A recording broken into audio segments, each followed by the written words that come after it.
দর্শক, সোহরাওয়ার্দী হাসপাতাল প্রাঙ্গণে রয়েছেন আমাদের সহকর্মী সুলতান মাহমুদ আরিফ এবং পটুয়াখালীর দুমকিতে লামিয়ার গ্রামের বাড়ি এলাকায় রয়েছেন সহকর্মী এম কে রানা। শুরুতেই যেতে চাই আমাদের সহকর্মী আরিফ। আরিফ, আপনার সঙ্গে এর আগেও কথা হচ্ছিল আমার 11টা এবং 12টায়। আপনি বলছিলেন মর্গের যে রিপোর্ট সেটি হাতে এসছে কিনা, চিকিৎসকরা কি বলছেন?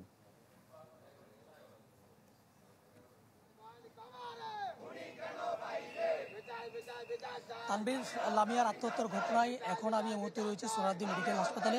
এখানে যারা জুলাই আগস্টে শহীদ হয়েছেন তারা একটি বিক্ষোভ এবং মানববন্ধন করছেন এবং মানববন্ধন থেকে শহীদ পরিবারের সদস্য যারা রয়েছেন তাদের দাবি হচ্ছে অনতিবিলম্বে তারা এই আত্মহত্যার যে পিছনে যে কারণ, অর্থাৎ যে লামিয়াকে ধর্ষণ করা হয়েছে, যে ধর্ষণের প্রেক্ষিতে মানসিক ভারাক্রান্ত হয়ে কিংবা ভারসাম্য হারিয়ে যে লামিয়া আত্মহত্যা করেছে, তার পিছনে যারা জড়িত, এই ধর্ষণের সাথে যারা জড়িত তাদেরকে অতি অল্প সময়ের ভিতরে যেন তাদেরকে শাস্তির আওতা আনা হয় এবং তাদের বিচার করা হয়, সেই দাবি কিন্তু শহীদ পরিবারের সদস্য যারা রয়েছেন তারা তুলছেন। এবং পাশাপাশি লামিয়ার পরিবারের সদস্যদের সাথে আমাদের কথা বলার সুযোগ হয়েছে। পরিবারের সদস্যরাও কিন্তু 24 ঘন্টা কিংবা তারও অল্প সময়ের ভিতরেই এই লামিয়ার ধর্ষণের সাথে যারা জড়িত তাদের শাস্তির দাবি তারা তুলছেন। এবং আপনি জানেন যে গত 14 মার্চ আমরা 18 মার্চ আমরা যতটুকু জানতে পেরেছি যে লামিয়া ধর্ষণের শিকার হন এবং লামিয়ার বাবা কিন্তু জুলাই আগস্টের সময়, আন্দোলনের সময় তিনিও শহীদ হয়েছেন। তার নাম হলো জসিম উদ্দিন, তিনিও কিন্তু শহীদ হয়েছেন। এবং এরপরই তার পরিবার কিন্তু এক ধরনের যে শোকাহত পরিবার ছিল, সেই শোকাহত পরিবার এবং এরই মধ্যে তার ওই পরিবারেরই সদস্য লামিয়া আত্মহত্যার পর তার পরিবারের তার লামিয়ার যে মা, বলা যায় পুরো পরিবার কিন্তু ভেঙে পড়েছে। এবং এই যে ভেঙে পড়া এবং এই যে আত্মহত্যা এবং এই যে ধর্ষণের ঘটনা, এগুলো কিন্তু শহীদ পরিবারের সদস্য যারা রয়েছেন তারা বলছেন তাদেরকে ভাবাচ্ছেন এবং তারা এই ঘটনায় তারা আতঙ্কিত। এবং এই আতঙ্কিত হওয়ার প্রেক্ষিতে তারা উপদেষ্টা যারা রয়েছেন তাদের কাছে দাবি তুলছেন অনতিবিলম্বে যারা দোষী তাদেরকে শাস্তির আওতায় আনা এবং তাদের নিরাপত্তার ব্যবস্থা করে। এই দাবি। আরিফ, ধন্যবাদ আপনাকে। সুলতান মাহমুদ আরিফ জানাচ্ছিলেন সোহরাওয়ার্দী থেকে। রানা, আপনার সঙ্গে এর আগে কথা হচ্ছিল, আপনি বলছিলেন গ্রামের বাড়িতে দাফন করা হবে, দাফনের সেই জায়গাটি নির্ধারণ করা হয়েছে কিনা এবং আসামিদের ধরতে প্রশাসনের পক্ষ থেকে কোনো ধরনের কোনো বক্তব্য আপনি পেয়েছেন কিনা?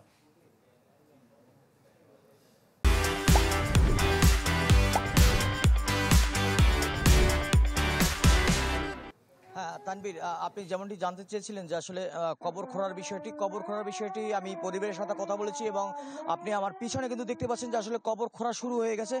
লামিয়ার যে দাদা রয়েছেন তিনি কিন্তু আসলে কবর খোঁড়ার দায়িত্ব নিয়েছেন এবং দায়িত্ব নিয়ে এসে কিন্তু লামিয়ার বাবা যে জসিমউদ্দিন, সেই জসিমউদ্দিনের কবরের পাশেই তার মেয়ে লামিয়ার কবরের যে স্থান দাফন করার যে জায়গাটা সেটি কিন্তু নির্ধারণ করেছে এবং সেটা কবর খোঁড়ার যে ব্যস্ততা সেটি কিন্তু তারা চালিয়ে যাচ্ছেন।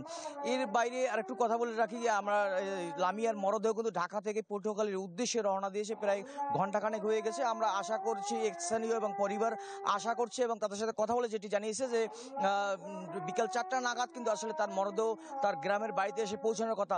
এখানে কিন্তু আরেকটু জিনিস জানিয়ে রাখি যে আসলে বিএনপির যে যুগ্ম মহাসচিব রয়েছেন তিনি কিন্তু আসলে এই লামিয়ার যে দাফনের পূর্ববর্তী সময় তার পরিবারকে সান্ত্বনা দেওয়ার জন্য তিনি কিন্তু রুল কর্মী রিজভী যিনি রয়েছেন তিনি কিন্তু আসবেন এখানে।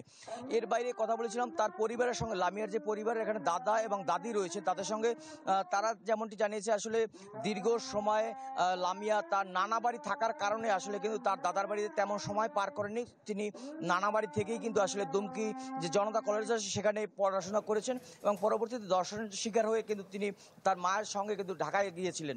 এই ঢাকায় গিয়ে কিন্তু আসলে কি কারণে তিনি আত্মহত্যা করেছেন এবং পরিবার যেটি জানিয়েছে যে তার যে মানসিক চাপ, সেই মানসিক চাপ এবং এই ধর্ষণের সাথে যারা জড়িত তাদের দ্রুত শাস্তির আওতায় আনতে কিন্তু তার পরিবারের জোর দাবি জানিয়েছে প্রশাসনের প্রতি। তবে প্রশাসনের তরফ থেকেও কিন্তু আসলে সেই দাবির প্রেক্ষিতে কিন্তু প্রশাসনও চেষ্টা চালিয়ে যাচ্ছে। প্রশাসনের তরফ থেকে যেটি বলা হয়েছে যে খুব দ্রুত তাদের চার্জশিট প্রয়োগ করার পরবর্তী সময়ে যে আসলে বিষয়টি সেটি আদালতের বিষয়, আদালত যাতে দ্রুত সেটি নিষ্পত্তি পরবর্তী সময় আসলে আসামিদের যে সর্বোচ্চ শাস্তি। জি, এম কে রানা, ধন্যবাদ আপনাকে আমাদের সঙ্গে যুক্ত হওয়ার জন্য। দর্শক, এম কে রানা যুক্ত হয়েছিলেন পটুয়াখালীর দুমকি থেকে।